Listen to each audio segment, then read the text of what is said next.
बिस्मिल्लाहिर्रहमानिर्रहीम। अस्सलाम वालेकुम। क्लास कैसे हैं बेटे आप लोग? ठीक है, होप सो आप लोग सब ठीक होंगे। I am Sikra Javed, I am your economics teacher. Welcome to the online classes. बेटे in physical classes we learn about basic concepts about the microeconomics. Firstly, I gave you brief detail about our previous topic, and the topic of for today is the basic principles of economics. आप जैसा कि हमने classroom में जैसे थोड़ा सा इसके बारे में पढ़ा था, आज आपको मैं बेसिक इसके कॉन्सेप्ट्स जो हैं वो आपको दूंगी। In this chapter we look for the answers to the questions.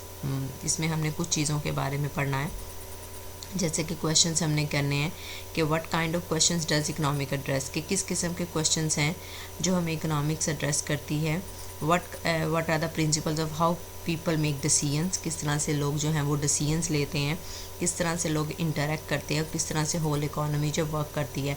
आप लोगों को अगर याद हो तो हम लोग ने जो क्लासरूम में डिस्कस किया था बेटे कि हमने अपने प्रिंसिपल्स को 3 मेजर पार्ट्स पे डिवाइड किया था। उनमें जो सबसे पहला पार्ट था वो हमारा था कि पीपल किस तरह से डिसीजंस करते हैं, किस तरह से वो फैसले करते हैं, उन्हें क्या चीज़ ज़रूरी होती है, किस तरह से, उसको हमने बेसिक कुछ पॉइंट्स डिस्कस किए थे।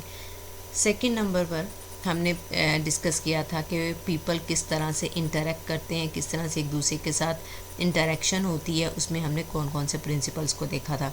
थर्ड पॉइंट पे ऑलमोस्ट हमने ये 2 प्रिंसिपल्स को डिस्कस कर लिया था।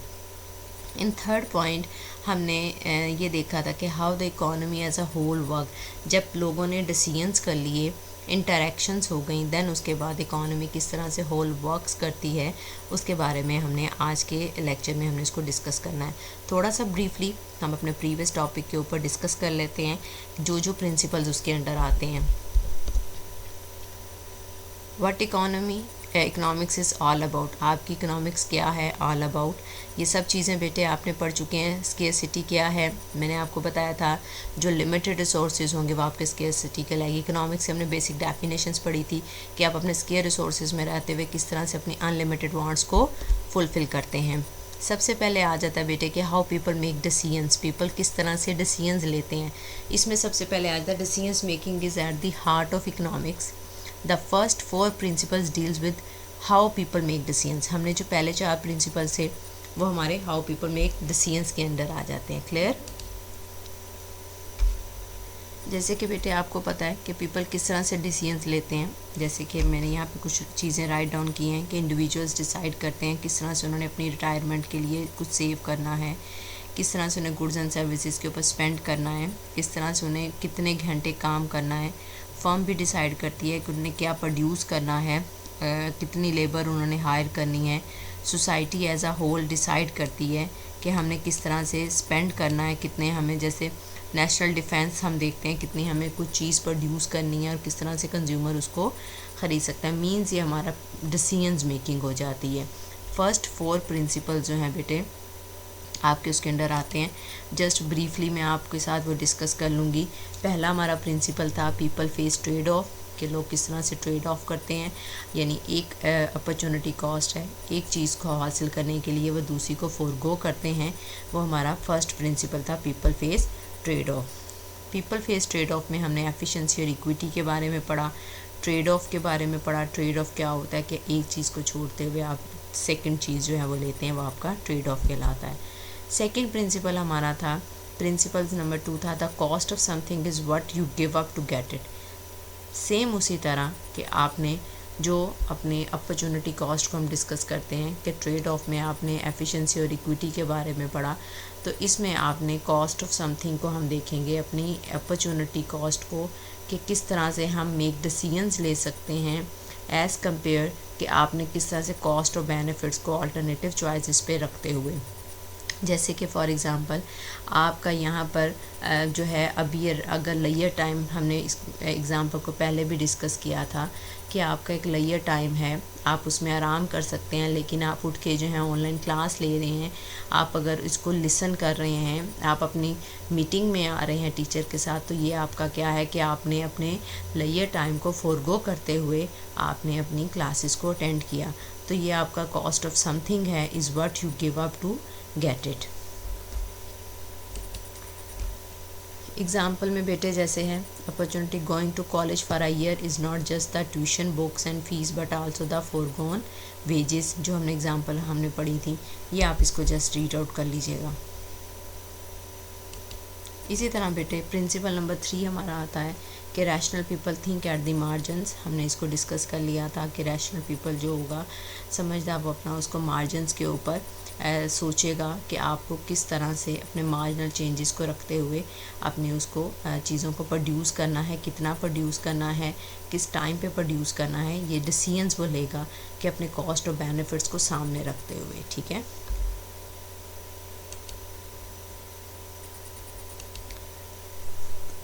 एग्ज़ाम्पल के तौर पर हमने यहाँ पे छोटी सी एग्ज़ाम्पल को राइट डाउन किया है कि a student considers whether to go to college for an additional year, comparing the fee and the foregone wages to the extra income he could earn with an extra year of education. A firm consider whether to increase output, comparing the cost of the needed labor and materials to the extra revenue. तो means आप अपने margins पे देखते हैं कि आपको कौन सी चीज़ produce करनी है और कितनी करनी है। आप एकदम इन्वेस्टमेंट नहीं कर सकते। आपने कोई भी अगर कारोबार शुरू करते हैं तो बेटे आप सबसे पहले आप उसको कुछ मार्जिनस पे सोचते हैं कि आपने कितनी, मतलब आपने जैसे फॉर एग्जांपल कि how many quantity of a pencil to have to be produced, कि आपने कितनी क्वांटिटी जो है वो पेंसिल्स की प्रोड्यूस करनी है। अगर आप एक प्रोडक्शन प्रोसेस में हैं तो इट मीन्स कि आपने उसको मार्जिनस पे रहते हुए सोचना है कि आपको पहले कितनी प्रोडक्शन करनी है।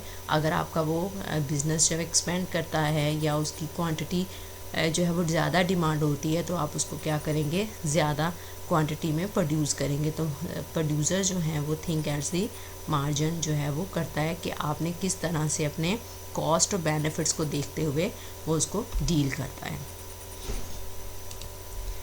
प्रिंसिपल नंबर 4 बेटे हमारा है कि people respond to incentives as it is. वही चीज़ बेटे जो हम पहले भी पढ़ चुके हैं, इंसेंटिव्स के आपको जब कोई चीज़ आपको एक्स्ट्रा या आपको कोई इंसेंटिव्स दिया जाता है, रिवॉर्ड दिया जाता है तो पीपल उसके ऊपर रिस्पॉन्ड करते हैं। उसके ऊपर रिस्पॉन्ड करते हुए उसकी एफिशिएंसी, उसी जो प्रोडक्टिविटी है वो इंक्रीज़ करती है। तो it means people respond incentives. तो ये आपका 4th प्रिंसिपल बन जाता है।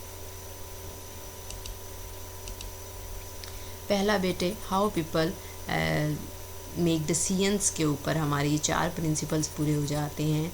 नेक्स्ट हमारी जो मेन हेडिंग आती है वो है हाउ पीपल इंटरैक्ट। पीपल किस तरह से एक दूसरे के साथ इंटरैक्ट करते हैं। इसमें N economy just a group of people interacting with each other, कि किस तरह से इकोनॉमी में ग्रुप ऑफ पीपल हैं वो इंटरैक्टिंग विद ईच अदर करेंगे। नेक्स्ट 3 प्रिंसिपल्स हमारे इसके अंडर आएंगे। क्लियर? आपको बेटे ये क्लियर होना चाहिए कि आपके जो प्रिंसिपल्स हैं वो 3 मेजर पार्ट्स पे डिवाइडेड हैं और से फर्स्ट पार्ट के हाउ पीपल मेक डिसीजंस में आपके 4 प्रिंसिपल्स आ जाते हैं। हाउ पीपल इंटरैक्ट में आपके पास 2 प्रिंसिपल्स आ जाते हैं। आपके 3 प्रिंसिपल्स आते हैं। प्रिंसिपल नंबर 5 है trade can make everyone better of. यही हमने पढ़ लिया था कि ट्रेड आपकी तजारत जो है बेटे वो आपको बेटर ऑफ कर देती है, बेहतर बनाती है। जो चीज़ आपके मुल्क में मतलब ज़्यादा उसके ऊपर कॉस्ट लगते हुए प्रोड्यूस हो रही है, आप क्या करते हैं, स्पेशलाइजेशन जिसमें आपको ज़्यादा है आप उसको प्रोड्यूस कर देते हैं। और जिसमें आपकी कॉस्ट जो है वो जो इसमें आपकी कॉस्ट जो है वो कम है वो चीज़ आप जो है प्रोड्यूस करेंगे। और जिसमें आपकी कॉस्ट ज़्यादा लग रही होगी उस चीज़ को आप क्या करेंगे, फर्दर आगे जो है वो दूसरे मुल्क से आप मंगवा लेंगे। तो उसमें जिसमें आपकी स्पेशलाइजेशन होगी उस चीज़ को आप प्रोड्यूस करेंगे और जिसमें आपकी कॉस्ट ज़्यादा लग रही होगी वो आप अपनी दूसरे मुल्क से ट्रेड ऑफ कर लेंगे। And the 6th principle as markets are usually a good way to organise economic activities. कि मार्केट क्या है, a group of buyers and seller है, they need not be in a single location. Organise economic activity means determining. अब economic activity आपकी यहाँ पर क्या आएगी बेटे, देखें व्हाट गुड्स टू प्रोड्यूस। कि आपकी मार्केट ये डिसाइड करती है कि आपने क्या प्रोड्यूस करना है, हाउ टू प्रोड्यूस दैम, कि किन के लिए आपने प्रोड्यूस करना है, and how much of each to produce, और किस क्वांटिटी में आपने प्रोड्यूस करना है, एंड हु गेट्स देम, और कौन कौन इसको ख़रीदेगा। मींस ये हमारी इकोनॉमिक एक्टिविटी हो जाती है कि आपने कौन कितना प्रोड्यूस करना है, प्रोड्यूसर्स कितना प्रोड्यूस करेंगे, कंज्यूमर्स कितना ख़रीदेंगे, लोगों को पता है कि किस तरह से और कौन कौन इसको जाके ख़रीदेगा और किस क्वांटिटी में प्रोड्यूस होगा। ये सब जो हैं वो मार्केट्स के अंदर आपकी पीपल इंटरेक्शन में आ जाएगी। देन बेटे आगे आपका वही इंटरेक्शंस के बारे में है, इसको आप देख लीजिएगा। 7th प्रिंसिपल बेटे आपका आ जाता है government can some time improve market outcomes. Some time ऐसा होता है कि बेटे आपकी मुल्क में जो भी मार्केट की वजह से, जैसे हमने एक चीज़ पढ़ी थी कि जैसे ही आपकी क्वांटिटी बहुत ज़्यादा बढ़ जाती है, डिमांड के इंक्रीज़ होने से प्राइजेस बढ़ जाती हैं, प्राइजेस के इंक्रीज़ होने से आपके मुल्क में इन्फ्लेशन की कंडीशन आ जाती है। देन आपके मुल्क में जब ऐसी कंडीशंस आती हैं तो आपकी गवर्नमेंट भी कुछ ना कुछ पार्टिसिपेट करती है। जब गवर्नमेंट पार्टिसिपेट करती है देन उसके बाद आपकी कुछ पार्टिसिपेशन जो गवर्नमेंट की होती हैं वो भी आपकी मार्केट आउटकम्स को इंक्रीज़ करने में आपकी हेल्प आउट करती हैं। देन उसके बाद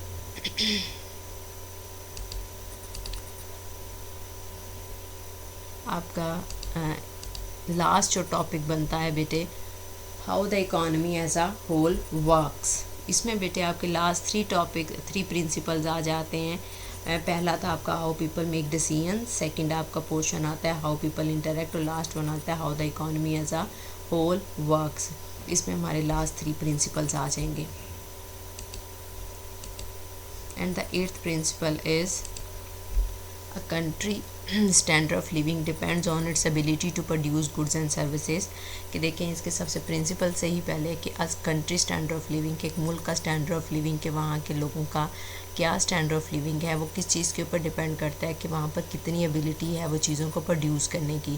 तो ये हमारे पास 8th प्रिंसिपल बन जाता है। जैसे कि फॉर एग्जांपल देखें बेटे बहुत सारी कंट्रीज़ हैं जो रिच कंट्रीज़ हैं, उनका स्टैंडर्ड ऑफ लिविंग इंक्रीज़ है। क्यों? क्योंकि वहाँ पे की प्रोडक्टिविटी जो है वो ज़्यादा है, इस वजह से हम उनकी कहेंगे कि स्टैंडर्ड ऑफ लिविंग उनका ज़्यादा है। जैसे डेवलप्ड कंट्री जितनी है उनका स्टैंडर्ड ऑफ लिविंग हमारी डेवलपिंग कंट्रीज़ के मुकाबले में ज़्यादा है।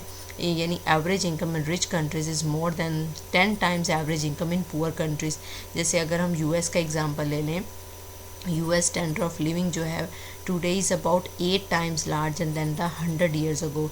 कि यूएस का स्टैंडर्ड ऑफ लिविंग अब जो है वो अपने 100 ईयर्स अगो से बहुत ज़्यादा अच्छा है। तो यही चीज़ हम अगर रिच कंट्रीज़ देख लें, यूएसए, जापान एंड जर्मनी आपकी जो कंट्रीज़ हैं वहाँ पर आपकी जो है स्टैंडर्ड ऑफ लिविंग अप है as compare to poor countries. जहाँ पर जैसे इंडिया, इंडोनेशिया, नाइजीरिया, पाकिस्तान ये आपकी पुअर कंट्रीज़ हैं, यहाँ पर आपका क्या है कि स्टैंडर्ड ऑफ लिविंग कम है। तो कंट्री का स्टैंडर्ड ऑफ लिविंग डिपेंड्स करता है आपका कि एबिलिटी के ऊपर to produce goods and services. Clear? अब 8 पॉइंट में बेटे एक और चीज़ हम डिस्कस करते हैं, प्रोडक्टिविटी। प्रोडक्टिविटी क्या होती है कि आपने गुड्स एंड सर्विसेज को पर यूनिट ऑफ लेबर कितना प्रोड्यूस किया, वो आपकी प्रोडक्टिविटी कहलाती है। मींस आपने the most important determinant of living standard आपका प्रोडक्टिविटी होता है। The amount of goods and services produced per unit of labour, के एक लेबर आपका कितनी चीज़ें गुड्स एंड सर्विसेज को प्रोड्यूस कर रहा है। तो प्रोडक्टिविटी आपकी डिपेंड करती है आपकी कोई भी इक्विपमेंट हैं, आपकी स्किल्स हैं, आपकी technology available to the worker. Means आपकी प्रोडक्टिविटी, आपके पास कितने वहाँ पर जो टेक्नोलॉजिकल आपके पास चीज़ें हैं, स्किल्स, आपकी लेबर के पास कितनी स्किल्स हैं, आप ह्यूमन रिसोर्स कितना दे रहे हैं, आपकी कितने नेचुरल रिसोर्सेज आपके पास कितने हैं, ये तमाम चीज़ें आपकी प्रोडक्टिविटी के ऊपर डिपेंड करती हैं। जैसे आपके पास नेचुरल रिसोर्सेज, आपके पास आपकी इकॉनमी में कितने, अगर आपके पास नेचुरल रिसोर्सेज हैं आप उसको किस तरह से यूटिलाइज़ करते हैं, ये आपकी प्रोडक्टिविटी को इंक्रीज़ करता है। अगर आपकी प्रोडक्टिविटी इंक्रीज़ करती है तो आपका स्टैंडर्ड ऑफ लिविंग क्या हो जाएगा, इन्हांस हो जाएगा, इंक्रीज़ हो जाएगा। तो ये सब चीज़ें आपकी प्रोडक्टिविटी के ऊपर बेटे अफेक्ट करती हैं। अदर फैक्टर जैसे लेबर यूनियन होगी, कंपटीशंस फ्रॉम अब्रॉड हो गया है, for less impact on living standard, लेकिन ज़्यादा जो है हमारा प्रोडक्टिविटी ही अफेक्ट करती है। क्लियर हो गया? ये हमारा 8 पॉइंट था। 9th पॉइंट आता है बेटे हमारा price rises when the government prints too much money. Price rises करती हैं जब गवर्नमेंट जो है वो प्रिंट्स करता है टू मच मनी, जैसे जिसको हमने, जब हमारी इकॉनमी में हम प्राइस लेवल बहुत इंक्रीज़ कर जाता है तो उस कंडीशन को हम कहते हैं इन्फ्लेशन की कंडीशन। यानी increase in the general level of prices, वो हमारी इन्फ्लेशन कंडीशन कहलाती है। इन्फ्लेशन में इन द लॉन्ग रन हम कहेंगे कि inflation is almost always caused by excessive growth in the quantity of money which causes the value of money to fall। Means जब आप लॉन्ग रन की बात करते हैं, आपकी अगर इन्फ्लेशन इंक्रीज़ करती है ना बेटे, तो उससे क्या होगा कि आपकी वैल्यू ऑफ मनी फॉल हो जाती है। लेकिन the faster the government creates money the greater the inflation rate. जितना ज़्यादा आपका मुल्क में आपकी जो गवर्नमेंट है वो टू मच मनी जो है वो जनरेट करती है, जैसे आप ये समझ लें कि बगैर फास्टर मनी को प्रिंट करती है जैसे ही नोटों को, तो उससे आपके मुल्क में इन्फ्लेशन रेट बढ़ जाता है। आपके पास मनी की जो है वो क्वांटिटी मुल्क में बढ़ जाती है। जब क्वांटिटी बढ़ जाती है तो उसकी जो वैल्यू है वो कम हो जाती है और मुल्क में इन्फ्लेशन की कंडीशंस आने मीन्स हम यहाँ पर ये कह सकते हैं कि क्वांटिटी को जब हम इंक्रीज़ करते हैं उससे आपके मुल्क में